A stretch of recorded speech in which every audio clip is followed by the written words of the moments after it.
Thank you for having me today. We're talking about a very exciting topic, which is the B Corporation, and we have two representatives who exhibit what that means to be a B Corporation very successfully.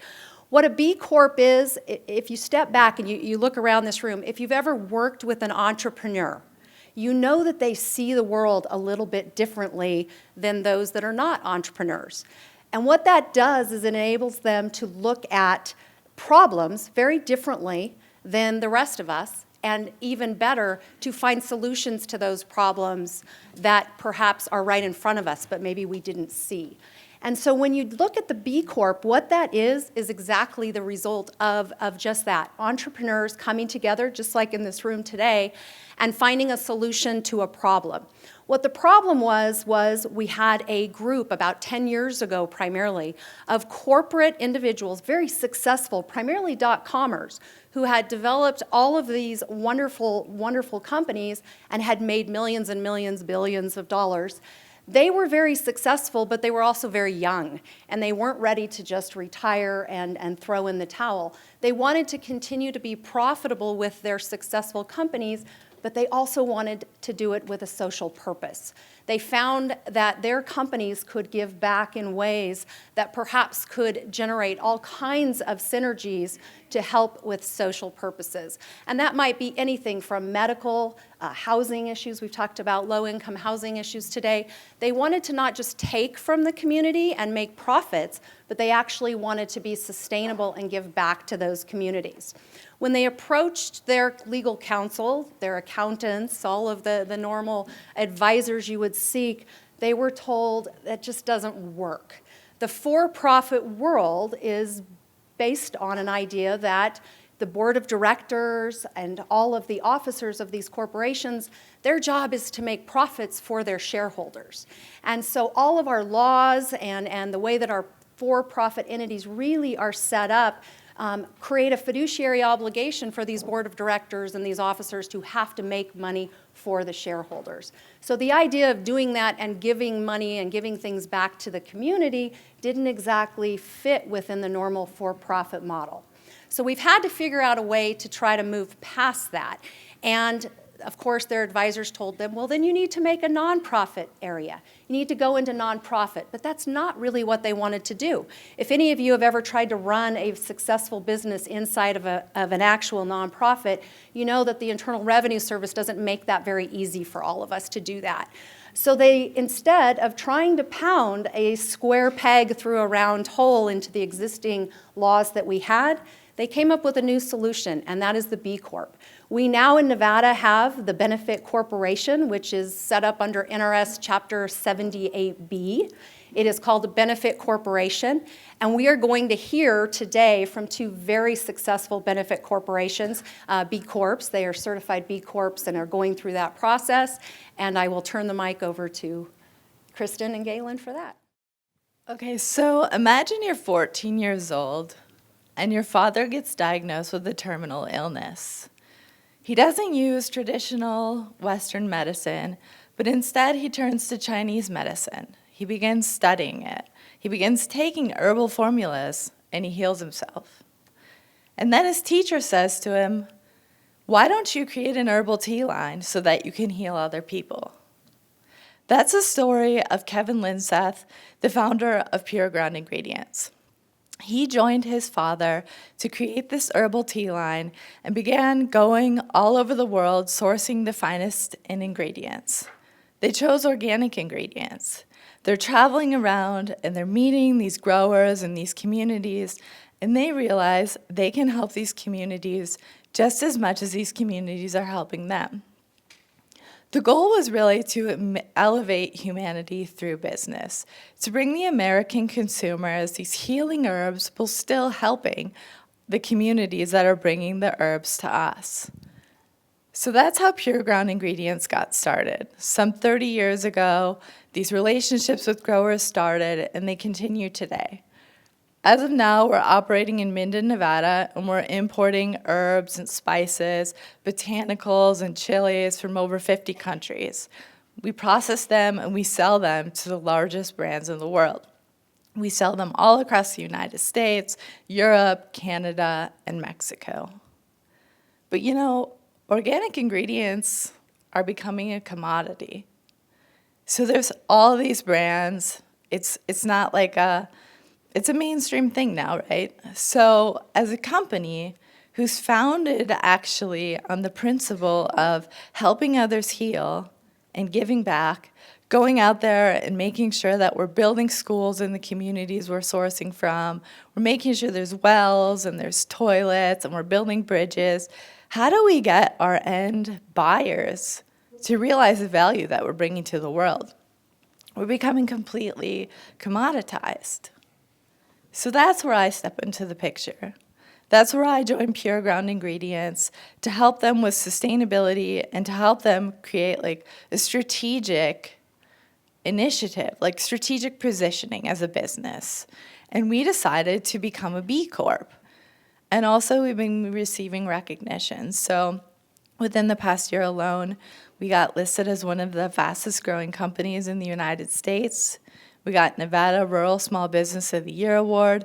And a couple of weeks ago, we got nominated with the Kit Carson Award for Exemplary Entrepreneurship. So, this is something like I'm really proud to be up here to say like we are really trying hard to not only educate consumers on what they can do to be healthier. We're not only just giving back to growers, but we're also really taking the challenge to say, how do we make Northern Nevada a better place? I'm sincerely grateful to be here with you all discussing philanthropy and more specifically B Corps with our panel. So again, my name's Galen Gifford, and I am the founding partner of a company called Big Truck. And we are an accessories and apparel brand, and we specialize in our pride and joy product, Big Truck hats. And a part of our process at Big Truck is we really empower our customers to kind of custom make their own hat and put their own creativity in the hat. So it's they get to express their creativity, and Big Truck gets to express its creativity together. So also at Big Truck, we have some core values, right? Nothing too new here, but we have some core values, and one of our core values is above and beyond. And it's quite self-explanatory in the title, right? Above and beyond, exceed expectations. Move through your day. Everyone that you run into, go above and beyond at work. And when we look at above and beyond in our business, we can manage and measure the quality of the product, the quality of the customer service. We can manage and measure this. But when we looked at the quality of our impact as far as giving as a brand, well, we had to look at that, right? So we partner with some local nonprofits. One of them is the High Fives Foundation. So we've done some meaningful work to help injured athletes, life-altered injured athletes. So that's good. Our supply chain is fair trade, fair labor. Good, right? But when I looked at these things, I'm like, this is status quo. This is what I expect as a consumer now from my companies that I buy from. I expect fair trade, fair labor, clean ingredients. I expect that. I expect you to donate to a local nonprofit, right? And so that's not above and beyond. That felt average. So what do we do to bring average to above and beyond? We are a for-profit, and we're not going to be able to change into a nonprofit. That's not our model. So this is where we went on our quest, and we found B Corp. And when we found it, it was kind of like this alternative kind of opportunity, It was like a hybrid vehicle, like a Prius, but we didn't have to sacrifice sexy function for form. But I honestly joke because I've driven a Prius for 9 years, and we affectionately call it the Big Truck Prius. Yeah, I did buy a truck as well, so whatever. I got both. I've done my carbon footprint, and anyway. So when we make impacts now, or we want to make community impact, we look at it through the filter of being a B corporation. What can we do to use our strengths as being hat makers, as being fun brand curators? What can we do to make an impact in our community? And we love making hats with kids and families, and I'm not up here without kids and families supporting us. So it was easy for us to say, well, let's go into the children's hospital, renowned children's hospital, and let's start doing what we love to do and making hats with kids. And these kids are going through a tough time, so even more special, even more meaningful for us to go in there. And I got to tell you guys, when I go in there and make hats with these kids, the feelings I have, I'm shaking just thinking about it because it's so impactful and beautiful. And I want to turn my whole company into this. Good thing I have some people who are saying, no, we still have to make profit and stuff, but it's really that moving for me. So I'm going to debut just a little 2-minute video real quick of sort of the Big Truck's B Corp virtues in action.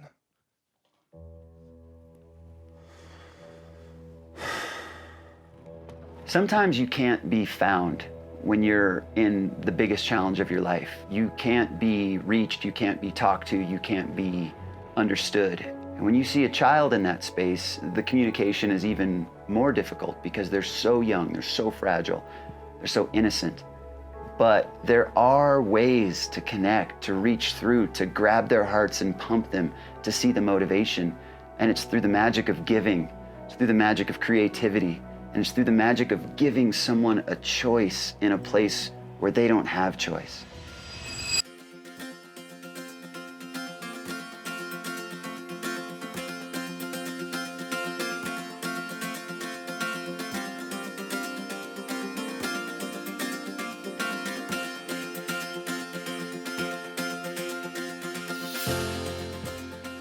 The first time we went in to make hats with the kids at the Children's Hospital, we got to see them light up with creativity. We got to see them having fun designing and making their own Big Truck hats.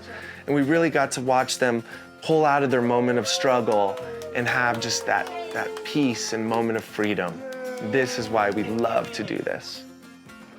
We bring in all the equipment to set up a pop-up factory right there in the hospital. The kids get to design every aspect of these hats.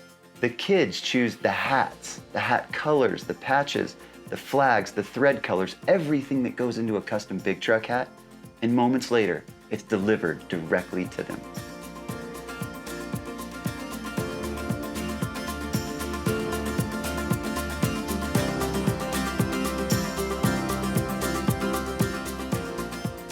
The human condition means we've all been children. We've all started at that point where we're the most defenseless human beings on the planet. And to reach our hands through and help others in that moment, that's what we're here to do. That's what we're supposed to do as people. Join us in our mission to put smiles on kids' faces all around the globe. Saw what the benefits of having a B Corp are. How do you do it? So this is really one of the things that is wonderful about Nevada. We are actually very cutting edge when it comes to our corporate opportunities and our business legislation. In 2013, we were one of the first states to pass the Benefit Corporation Statute. So you can do this here. The second question I get asked is what are the tax differences between our regular for-profit corporation and a B Corp? And honestly, there aren't any. The IRS doesn't recognize the B Corp as a separate type of tax-paying entity, at least not at this point in time. But you still can take a charitable deduction for your corporation, 10% of your net income for the year, your net taxable income. So there are definitely opportunities. In addition, there's all kinds of tax planning we can do depending on the type of business that you have and what it is. For example, S corporations have different sorts of pass-through opportunities for the deductions. And so there are definitely tax planning opportunities. If that's something that is of interest to you, you want to meet with your tax planning team and pursue that. As far as becoming a B Corp, in Nevada that involves filing a new corporation or amending your articles, like Galen mentioned, to become a benefit corporation in Nevada. As far as investors are concerned, I think some of them didn't know what B Corps are that I'm talking to, so it's sort of showing them another level of us elevating above our competition. That's been interesting, but as far as shares and value, we're still a S Corp, so we still have our shares in that regard, so it's the same situation as far as I know. It depends on the industry is the answer to that. Some industries thrive on being a B Corp, and their distribution and manufacturing chains, especially in the organic areas, will really focus and benefit on that, and so they'll look for that. The other thing is that a lot of times nonprofits have trouble running a really for-profit model inside of a nonprofit, And for them to go to a full for-profit mode would not be good for their situation and for that particular type of business. They need to stay in an area where they're supporting nonprofits. Those types of things are really perfect for B Corps as well, because the investors will come to that knowing that's the purpose. The purpose is to drive in that. Now, if it truly is a for-profit model and you're looking for investors on a venture capitalist type avenue, again, it's going to depend on the industry, and so those industries will drive that. The nice thing about B Labs, though, is that by going through this certification, you're finding a lot of people in the same investment arena who are interested in those same targets, and therefore it is attracting capital because they all want to support each other. It's really creating its own market and its own synergy within that certification. During our B Lab certification process, the B Labs actually referred us to several groups who would be potential investors. We didn't connect with them, but they're actually constantly reaching out saying, if you're looking for funding, we have a group for you. The question was really straightforward. Is there a list of B Corps in Nevada? Because our company wants to focus there. And the answer is? So it's actually on the B Corp website. I think you can search by state. And there's not very many of them. There's maybe 3 in Nevada.